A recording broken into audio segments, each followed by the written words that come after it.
नमस्कार मित्रांनो, मी आर्यन सोळंके तुमचे मनापासून स्वागत करतो आपल्या यूट्यूब चॅनल आर्यन सर्स महाराष्ट्र अकॅडमीवरती.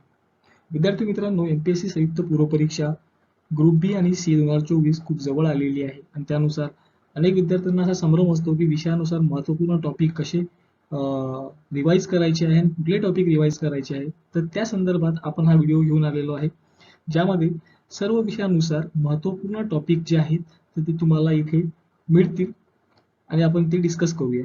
ओके, तर आज आपण विषय घेतलेला आहे इंडियन पॉलिटी. मित्रांनो, आयोगाने यापूर्वी चे प्रश्न विचारलेले आहेत आणि विषयानुसार त्यांनी कुठल्या टॉपिकला जास्त महत्त्व दिलेलं आहे हे आपल्याला पीवायक्यू वरून कळते.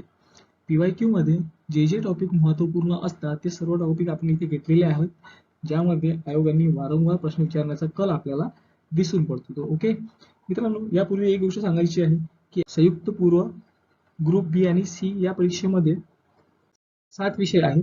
भारतीय राज्यव्यवस्था, भूगोल, भारतीय अर्थव्यवस्था, आधुनिक भारताचा व महाराष्ट्राचा इतिहास, सामान्य विज्ञान, चालू घडामोडी आणि अंकगणित व बुद्धिमत्ता. या सर्व विषयांचे महत्त्वपूर्ण टॉपिक बघायचे आहे की जेणेकरून विद्यार्थ्याला रिवाईज करायला सोपं गेलं पाहिजे. कमी कालावधी आहे आणि सिलेबस खूप मोठा आहे, त्यामुळे महत्त्वपूर्ण टॉपिक जर तुम्हाला माहीत असले तर तुम्ही त्याची रिव्हिजन जी आहे ती खूप चांगल्या प्रकारे त्याचा अभ्यास करू शकता. इंडियन पॉलिटीमध्ये महत्त्वपूर्ण घटक कुठले आहेत ते. तर मित्रांनो, भारतीय राज्यव्यवस्था ज्यामध्ये 2017 पासून तर 2022 पर्यंत आयोग वारंवार 15 प्रश्न विचारायचा, परंतु 2023 मध्ये आयोगाने भारतीय राज्यव्यवस्थेवरती 10 प्रश्न विचारलेले आहेत आणि आयोगाचा दिलेले महत्त्वपूर्ण जे घटक आहेत त्यांच्यावरती प्रश्न विचारण्याचा कल खूप जास्त आहे, त्यामुळे आपण हे घटक यामध्ये समाविष्ट केलेले आहे. ओके, तर आपण बघूया मित्रांनो. क्रमांक 1 मध्ये आहे घटना निर्मितीची ऐतिहासिक पार्श्वभूमी, घटना निर्मिती. तिसरा आहे घटना निर्मितीचे वैशिष्ट्य. 4 आहे सरनामा. 5 आहे संघराज्य आणि राज्यक्षेत्र. 6 आहे नागरिकत्व. 7वा आहे मूलभूत हक्क. 8वा आहे राज्य धोरणाची मार्गदर्शक तत्त्वे. 9वा आहे मूलभूत कर्तव्य. मित्रांनो, एक गोष्ट लक्षात घ्या की क्रमांक 1 पासून क्रमांक 9 पर्यंत जे भाग दिलेले आहेत, जे घटक दिलेले आहेत, त्या घटकावरती वारंवार आयोगाने प्रश्न विचारलेले आहेत. घटना निर्मिती ऐतिहासिक पार्श्वभूमीमध्ये जे काही कायदे, ब्रिटिशकालीन कायदे येतात त्यावरती तुम्हाला दिसेल की वारंवार प्रश्न विचारलेले आहेत. त्यामुळे हे जे 1 ते 9 पर्यंतचे जे घटक आहेत याला तुम्ही स्किप करू शकत नाही. कलम 1 पासून तर कलम 51 पर्यंत तुमच्या एक्झॅक्ट लक्षात असले पाहिजे आणि त्याचा तुम्हाला अभ्यास करणं गरजेचं आहे. ही गोष्ट लक्षात घ्या मित्रांनो. त्याचप्रकारे घटना निर्मितीमध्ये तुमच्या लक्षात असेल तर कशा प्रकारे घटना निर्मिती साठी संविधान सभा निर्मित झालेली आहे, कशा कशा समित्या तयार झालेल्या आहेत, त्या समित्या संदर्भात त्याचे कार्य, ठीक आहे, या संदर्भात वारंवार प्रश्न विचारलेले आहेत. तर मित्रांनो, हे जे आहेत 1 ते 9 पर्यंतचे टॉपिक हे तुम्ही अजिबात स्किप करू नका. यावरती 50% प्रश्न यावरतीच असतात, त्यामुळे खूप महत्वाचे आहे, लक्षात घ्या मित्रांनो. क्रमांक 10 मध्ये आहे मित्रांनो घटना दुरुस्ती प्रक्रिया.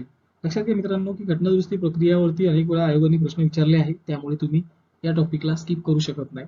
त्यानंतर मित्रांनो, जे महत्वपूर्ण घटना दुरुस्त्या आहेत त्या आपल्याला पाहायच्या आहेत. बघा मित्रांनो, 11 क्रमांकाला आहे महत्वपूर्ण घटना दुरुस्त्या. त्यानंतर मित्रांनो 12व्या क्रमांकाला आहे संसद. मित्रांनो, आयोगाचा खूप आवडीचा हा टॉपिक आहे संसद. यावरती आयोग वारंवार प्रश्न विचारतो आणि प्रत्येक परीक्षेला विचारतो. इव्हन यूपीएससी असो, एमपीएससी असो की कंबाईन असो, सर्व परीक्षेला संसदेवरती प्रश्न असतात.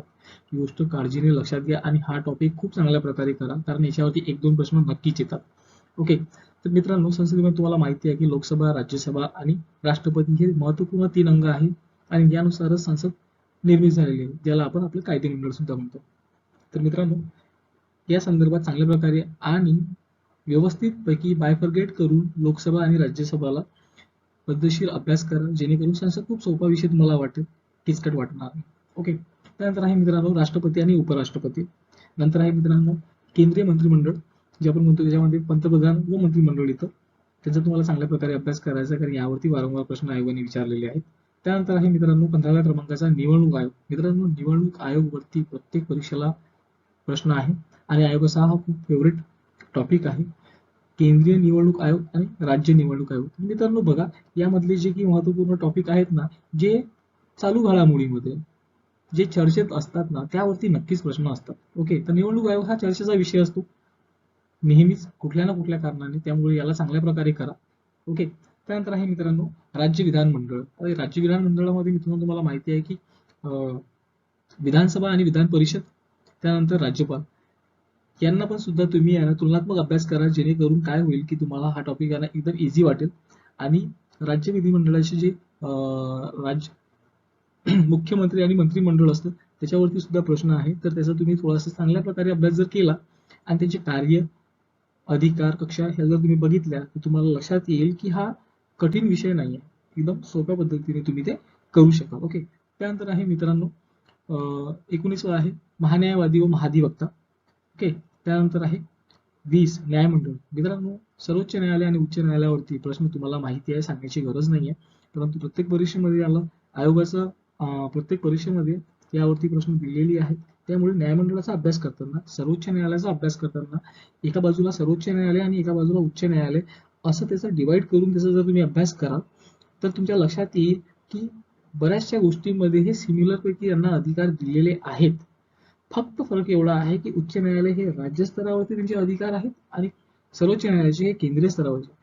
ठीक आहे. आणि सर्वोच्च न्यायालय हे हायर अथॉरिटी आहे, त्यामुळे यावरती वारंवार प्रश्न असतात आणि हा चालू घडामोडीमध्ये महत्वपूर्ण टॉपिक आहे, वारंवार चर्चेत असतो. त्याच्यामुळे लक्ष ठेवा की सर्वोच्च न्यायालयाचा न्यायमंडळाचा अभ्यास करताना काळजी घ्या आणि खूप चालू घडामोडीसोबत त्याला इंटरलिंक करा.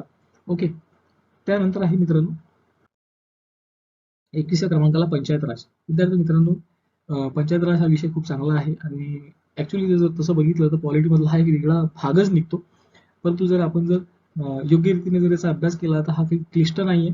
चांगल्या प्रकारे जर अभ्यास झाला याचा आणि थोडंसं जर नोट्स चांगल्या असेल तुमच्या शॉर्ट मधल्या तर बिलकुल याच्यामध्ये तुम्हाला पैकीपेक्षा पैकी म्हणजे पैकीच्या पैकी तुम्हाला मार्किंग मिळतील. तर पंचायत राजमध्ये तुम्हाला ग्रामप्रशासन, नगरपालिका हे तुम्हाला बघायचं आहे. महत्वपूर्ण त्या संदर्भातल्या महत्वपूर्ण ज्या समित्या आहेत त्या तुम्हाला बघायच्या आहेत. 4-5 समित्या आहेत, त्यांचा चांगला अभ्यास करा आणि 73-74 घटना दुरुस्ती जी याच्या संदर्भात आहे ती तुम्हाला बघायची आहे. ओके. आणि त्यानंतर बघा मित्रांनो जे महत्वपूर्ण खटले आहेत, महत्वपूर्ण जे खटले झालेले आहेत आपल्या इंडियन कॉन्स्टिट्यूशन संदर्भातले ते आपल्याला बघायचे आहे. त्याच्यामुळे केशवानंद भारती खटला झालेला आहे, वेरुबारी खटला झालेला आहे, असे अनेक खटले आहेत. 4-5 खटले तर आहेतच जे खूप चांगल्या प्रकारे तुम्ही जर रिवाईज केलं तर त्यावरती प्रश्न आला तर तुम्ही नक्कीच अटेम्प्ट करू शकता. ओके. नंतर मित्रांनो 24वा आहे महत्वपूर्ण आयोग. मित्रांनो संविधानासंदर्भात किंवा कुठल्या घटनासंदर्भात इंडियन कॉन्स्टिट्यूशनच्या बाजूने म्हणतोय मी, जे महत्वपूर्ण आयोग आहे ज्याचे काही निर्णय आहेत ज्यामुळे काहीतरी बदल घडलेला आहे, काहीतरी चांगलं घडलेलं आहे किंवा काही ना काहीतरी परिणाम झालेला आहे, असे महत्वपूर्ण जे आयोग आहेत ते सर्व आयोग तुम्ही एकदा चेक करा, त्याची एक शॉर्ट नोट्स बनवा आणि मग ते रिवाईज करा, कारण यावरती आयोगाने वारंवार प्रश्न विचारलेले आहेत. ओके. त्यानंतर आहे मित्रांनो 25व्या क्रमांकावर संविधानिक संस्था व असंविधानिक संस्था. बघा मित्रांनो याच्यामध्ये काही महत्वपूर्ण संस्था आहेत ज्या संविधानिक आहे, काही असंविधानिक आहे, पण त्याच्या कार्यक्षेत्रासाठी ते चांगल्या प्रकारे ओळखल्या जातात. तर त्याच्यामुळे त्याला बायफर्गेट करा आणि जे महत्वपूर्ण संविधानिक संस्था आहे आणि असंविधानिक संस्था आहे परंतु त्याचं वेटेज चांगलं आहे अशा त्या सर्व संस्थांचा एक लिस्ट बनवून घ्या आणि त्यानुसार त्यांचा अभ्यास करा. ओके. शेवटचा आणि महत्वाचा टॉपिक आहे मित्रांनो केंद्र व राज्य संबंध. ऍक्च्युली हा टॉपिक वरती पाहिजे होता कारण वारंवार यावरती प्रश्न विचारलेले असतात, परंतु विद्यार्थी मित्र जे आहेत ना ते यांना या टॉपिकला स्किप करतात, नेहमी स्किप करून टाकतात, त्याच्याकडे दुर्लक्ष करतात. असं करू नका. बघा मित्रांनो जेवढेही हे घटक आहेत यामध्ये तुमच्या एक लक्षात येईल की तुम्हाला या सर्व घटकांना अवॉइड करायचं नाहीये. याच्या व्यवस्थितपैकी नोट्स रिवाईज करा आणि चांगला अभ्यास करा. इंडियन पॉलिटी हा असा विषय आहे जो तुम्हाला आउट ऑफ मार्क मिळवून देऊ शकतो. एखादा मार्क ठीक आहे कमी जास्त होऊ शकतो, परंतु सर्वात जास्त मार्क्स तुम्हाला भारतीय राज्यव्यवस्थेमध्ये मिळू शकतात. ओके मित्रांनो, तर हे होते इंडियन पॉलिटी संदर्भात महत्वपूर्ण टॉपिक ज्यावरती आयोगाने वारंवार प्रश्न विचारलेले आहेत. त्यामुळे याला तुम्ही अवॉइड करू नका.